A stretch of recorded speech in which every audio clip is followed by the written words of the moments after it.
اللہ اکبر. الذین یؤمنون بالغیب، وہ ڈر جانے والے لوگ کون ہیں؟ ان کی نشانی آئی ہے کہ وہ غیب پر ایمان رکھتے ہیں. غیب کہتے ہیں ان سین چیز کو. جو غیب پر ایمان نہیں رکھتا اس کے لیے قرآن میں کوئی ہدایت نہیں ہے. اچھا غیب پہ سب نے ایمان رکھا ہوا ہے، لیکن جب ان سے پوچھیں گے تو پتا چلے گا واقعی رکھا ہوا ہے. کسی بھی شخص سے اگر آپ پوچھیں کہ یہ جو دنیا کا سارے کا سارا نظام چل رہا ہے ایک بڑا سسٹمیٹک وے سے چل رہا ہے، یہ آرگنائزڈ ہے. اب تو جس طرح سائنس نے ترقی کی ہے، پہلے تو وہ زمانہ تھا لوگ کہتے تھے مٹی سے خود بخود ڈڈو بن کے نکل آتے ہیں، نہ اس وقت لوگوں کو ڈی این اے اسٹرکچر کا پتہ تھا نہ جینز کا. اب تو لوگ کہتے ہیں نا جی نہ جناب یہ تو پاسبل ہی نہیں ہے، زمین و آسمان کی ساری مخلوقات مل کے مٹی سے ڈڈو نہیں بنا سکتی، یہ بنانے سے بن رہا ہے، انڈے میں سے چوزا بنانے سے نکل رہا ہے. تو یہ اتنے آرگنائز چیز ہے. وہ کہتے ہیں نہیں جی کوئی ایک سپریم بینگ یا کوئی سپر نیچرل ایجنسی ہے جس نے ہر چیز کو ایک ٹریک کے اوپر چڑھایا ہوا ہے کہ ایک بیج بوتے ہیں 6 ارب گنا بڑا درخت بن جاتا ہے. اس بیج کے اندر جو زندگی ہے پھر اس کے اندر کس طریقے سے وہ پرفارم کرتا ہے، پتے پھر پھول نکلتے ہیں پھر پھل بنتا ہے، پانی کے ذریعے کیا کچھ ہو رہا ہے. یعنی ایک تو ایک ٹاپک ہے، اس پہ گھنٹوں بولا جا سکتا ہے. یہ ساری جو فزیکل فنومینا آف نیچر ہے، قانون قدرت ہے، جب ان کو آبزرو کرتا ہے نا تو غیب پہ سارے ایمان رکھے ہیں کہ نہیں یار کوئی چلا رہا ہے. پوچھیں کدھر ہے؟ وہ کہتے ہیں ہمیں نظر نہیں آ رہا، لیکن وہ ایسا باطن ہے کہ اس سے زیادہ ظاہر کوئی نہیں ہے، اور ایسا ظاہر ہے کہ اس سے زیادہ باطن کوئی نہیں ہے. اللہ اپنی قدرتوں سے کتنا ظاہر ہے لیکن سب سے پوشیدہ ہے. تو یہ سب کچھ غیب کی طرف انسان کو لے جاتا ہے. تو وہ یقین کیے ہوئے ہیں ڈر جانے والے لوگ کہ یار کسی کے کرنے سے ہو رہا ہے. یہ جو ہارمنی ہے یونیورس کے اندر، سر اب جو کچھ ہمیں پتہ چل رہا ہے سائنس کی برکت سے، تو انسان پریشان ہو جاتا ہے کہ یہ نظام چل رہا کیسے ہے. میں آپ کو صرف یہ بتاتا ہوں کہ سائنٹسٹ کہتے ہیں کہ اس کائنات میں اتنا بیلنس ہے کہ اگر ایک بال پوائنٹ کو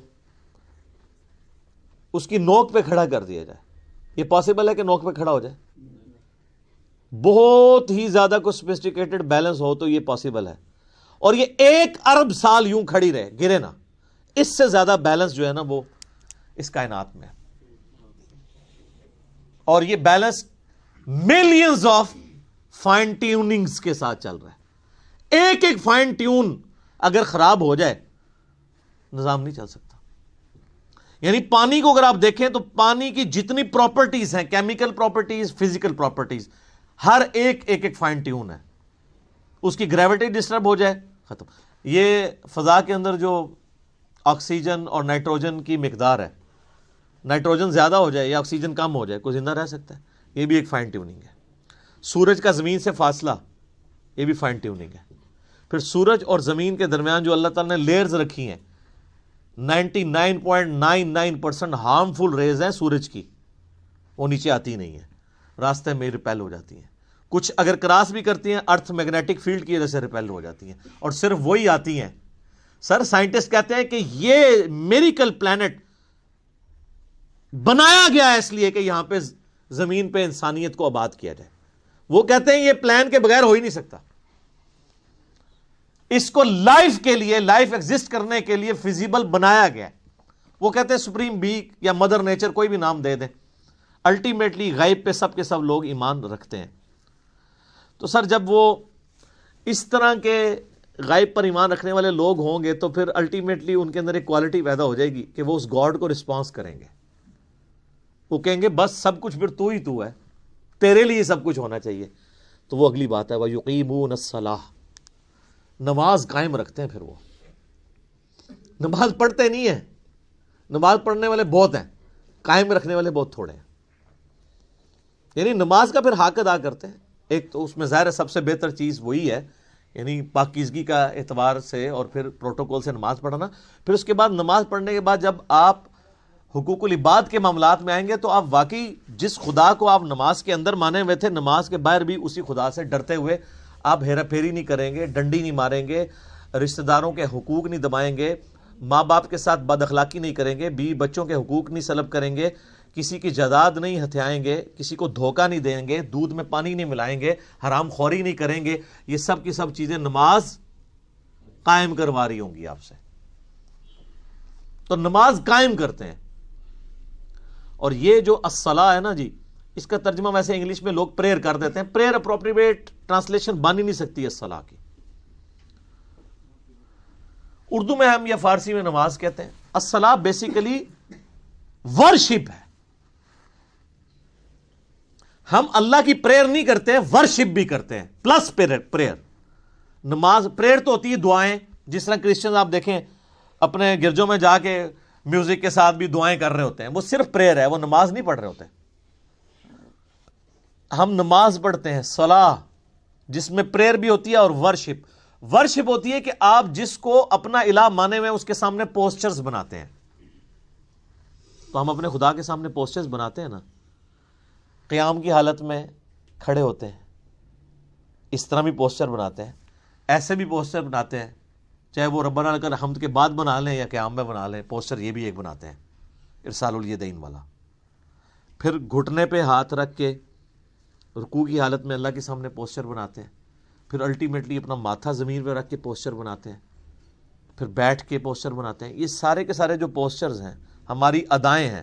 اور پھر ہر ادا کے اندر ہم اذکار بھی کر رہے ہوتے ہیں، پریئرز بھی کر رہے ہوتے ہیں. تو پریئر پلس پوسچرز یہ مل کے ورشپ اور عبادت اور صلاح بنتی ہے. وَمِمَّا رَزَقْنَاهُمْ يُنْفِقُونَ، اور وہ خرچ کرتے ہیں اس رزق میں سے جو ہم نے ان کو دیا تھا. کیا بات ہے! ساتھ ہی کہہ دیا کہ اگر کر رہے ہو تو کسی کو اکڑ نہ آ جائے، دیا بھی ہمارا ہوا ہے. اور اس میں یہ چیز بھی امپلائڈ ہے کہ جو شخص گاڈ کانشیسنس رکھے گا، تقوی رکھتا ہوگا نا، وہ جیب ضرور ڈیلی کرے گا. انسان جیب وہیں ڈیلی کرتا ہے، پیسہ وہیں پہ خرچ کرتا ہے جہاں اس کا کوئی مفاد ہو. اب جس کا یہ یقین ہی نہیں ہے کہ اللہ تعالیٰ نے مجھے یہ مال خرچ کیا ہوا واپس لوٹانا ہے 700 گنا یا اس سے بھی بڑھ کے قیامت والے دن، وہ تو نہیں جیب ڈیلی کرے گا. تو قرآن میں آیا کہ اپنے دیے ہوئے مال میں سے جو اللہ نے تمہیں دیا ہے خرچ کرو. لیکن ہم لوگ لوگوں کے دیے ہوئے مال میں سے خرچ نہیں کرتے، اپنے اوپر لگاتے ہیں. یہ کچھ ہو رہا ہے. کتنے لوگ ہیں؟ ایک امام مسجد صاحب تھے، ان کا فون آیا ایک دفعہ اکیڈمی میں، کئی سال پہلے کی بات ہے. کہتے ہیں جی اس آیت نے میری زندگی بدلی ہے. کہتے ہیں میں نے جب قرآن ترجمے سے پڑھنا شروع کیا نا، تو میں جب اس آیت پہ پہنچا تو ادھر ہی میں رک گیا. میں نے کہا میں تو لوگوں کے دیے ہوئے مال کو اپنے اوپر خرچ کر رہا ہوں. تو قرآن تو کہتا ہے کہ وہ ہمارے دیے ہوئے مال میں سے اللہ کی راہ میں خرچ کرتے ہیں. کہتے ہیں اس دن میں نے طے کیا کہ میں نے کوئی تنخواہ نہیں لینی، فی سبیل اللہ نمازیں اور قرآن لوگوں کو پڑھانا ہے. اور جو میرے اپنا کوئی میں نے سورس آف انکم مینیج کیا، میں اس میں سے نکال کے اللہ کی راہ میں دیتا ہوں. یہاں آپ دیکھ لیں علماء کتنی لگژریس لائف انجوائے کر رہے ہیں اور نام لیتے ہیں جو بیت المال سے. تو خلفۂ راشدین کا خلیفہ بھی وظیفہ آتا تھا. خلفۂ راشدین کا وظیفہ یہ آتا تھا کہ آپ جناب لینڈ روور گاڑیاں خریدیں اور 4 پیچھے وہ باڈی گارڈ بٹھائیں جو ایک وقت میں 2 کلو چھوٹا گوشت کھا جاتے ہیں. سر خلفۂ راشدین تو سوکھی کھانے والے تھے. ایک عام مہاجر کا جو وظیفہ تھا وہ خلفۂ راشدین کا لگا ہوا تھا. ہم نہیں کہتے امام مسجد کی تنخواہ حرام ہے، ہم کہتے ہیں پھر سبسسٹنس لیول پہ آخرت بھی لینی ہے. دوویں جانے مٹھے باہو نہ، آخرت لینی ہے تو پھر آپ کو دنیا کا کمپرومائز کرنا پڑے گا. سبسسٹنس لیول پہ بالکل ٹھیک ہے، ہم کبھی بھی اسے کنڈم نہیں کرتے. میں جو مولویوں کے چندے اور قربانی کے کھالوں کی مخالفت کرتا ہوں نا، اس سے مراد کبھی بھی میرا یہ نہیں ہے. میں تو شروع سے یہ کہہ رہا ہوں کہ جو دین کے لیے وقف ہیں ان کی جو فائنانس ہے وہ باقی مسلمانوں کا کام ارینج کریں. میں اختلاف یہ کرتا ہوں کہ اس کے اوپر یہ جدادیں جو بنا رہے ہیں اور جو لگژریس لائف گزار رہے ہیں. اسلام آباد میں ہزاروں امام مسجد آپ کو ایسے مل جائیں گے، چلیں ہزاروں میں ایگزیجریشن ہو جائے گی، سینکڑوں، کہ جو سائیکل پہ آئے تھے آج انہوں نے ہونڈا سیوک رکھی ہوئی ہے، ساتھ ڈرائیور بھی رکھے ہوئے ہیں. ان کی کوئی فیکٹری نہیں ہے، کوئی دکان نہیں ہے. اللہ کا فضل ہے. اللہ کا فضل یہ ہے کہ ایک مسجد پہ وہ قبضہ کرتے ہیں. وہ آپ اسلام آباد میں تو یہ حالت ہے نا، ابھی اجاڑ زمین پڑی ہوئی ہوتی ہے، سی ڈی اے سے لوکیٹ کراتے ہیں کدھر مسجد بننی ہے، وہاں جا کے وہ ایک چھوٹا سا کمرہ ہو. ہمیں بھی ترس آ رہا ہوتا ہے یار کتنی مشکل ہے. اور نہ پائی بڑی بڑی انویسٹمنٹ کر رہے ہیں، دنیا کی کوئی انویسٹمنٹ ادھر مقابلہ نہیں کر دی. اجاڑ میں جا کے ایک چھوٹا سا کچا سا کمرہ بنا کے بیٹھ جاتے ہیں. ایک چھوٹا سا وضو خانہ ہوتا ہے، پرانے سے لوٹے، ایک باتھ روم، وہ بھی ٹین کا بنا ہوا. لیکن سر 5-6 سال جب گزرتے ہیں وہاں پہ ایک عالی شان مسجد ہوتی ہے. اور ایک بہت بہترین قسم کی رہائش ہوتی ہے جو اگر اسلام آباد میں آپ کو لینی پڑ جائے تو 40-50 ہزار روپیہ اس رہائش کا کرایہ ہوگا، وہ اس مولوی صاحب کی فری ہوتی ہے، اور ایون اس کے اندر جو بل آ رہے ہیں وہ بھی مسجد انتظامیہ دے رہی ہوتی ہے۔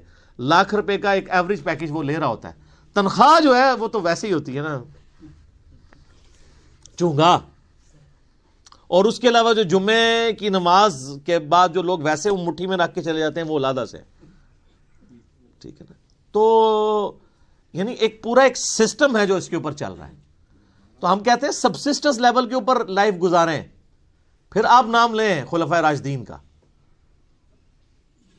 لیکن اچھا آپ کو واقعات تو سنائیں گے کہ حضرت عمر سے پوچھ لیا جی وہ کرتا کیسے سلوایا آپ نے، تو یہ جو واقعہ سنا رہے ہیں اسی سے وہاں کھڑے ہو کے نا سر آپ نے یہ گاڑی کہاں سے لی ہے، تو اس کے وہ دہشت گرد قسم کے مریدین آپ کو پکڑ لیں گے کہ آپ کو تمیز نہیں بات کرنے کی، یعنی اس کا مطلب ہے یہ سیدنا عمر سے بھی بڑا اپنے آپ کو سمجھتے ہیں۔ دیکھیں نا، تو پھر ہمیں واقعات کیوں سناتے ہیں آپ اگر خود آپ عمل نہیں کرتے؟ تو اللہ کے دیے ہوئے مال میں سے اس کی راہ میں خرچ کرتے ہیں۔ بخاری مسلم میں حدیث ہے، انسان کہتا ہے میرا مال میرا مال میرا مال، اور تیرا مال تو نبی علیہ السلام فرمایا وہ ہے جو تو نے کھا لیا یا پہن کے بوسیدہ کر لیا یا اللہ کی راہ میں خرچ کر کے قیامت والے دن کے لیے سٹور کر لیا اللہ کے ڈیوائن بینک میں، باقی تو تیرے ورثہ کا مال ہے۔ بخاری اور مسلم دونوں میں حدیث ہے کہ انسان کے 3 دوست ہیں، ایک ہی قبر میں ساتھ جاتا ہے، وہ اس کے اعمال ہیں، باقی اس کا مال اور اس کے رشتہ دار وہ باہر ہی رہ جاتے ہیں۔ تو جس نے ساتھ جانا ہے اس کے ساتھ پھر پکی یاری لگانی چاہیے نا۔ اللہ اکبر۔ نبی علیہ السلام کی حدیث ہے بخاری اور مسلم میں، نبی علیہ السلام نے فرمایا اے اللہ محمد اور آل محمد کو بس اتنا ہی رزق دینا کہ ان کی روح اور جسم کا رشتہ برقرار رہے۔ کیوں؟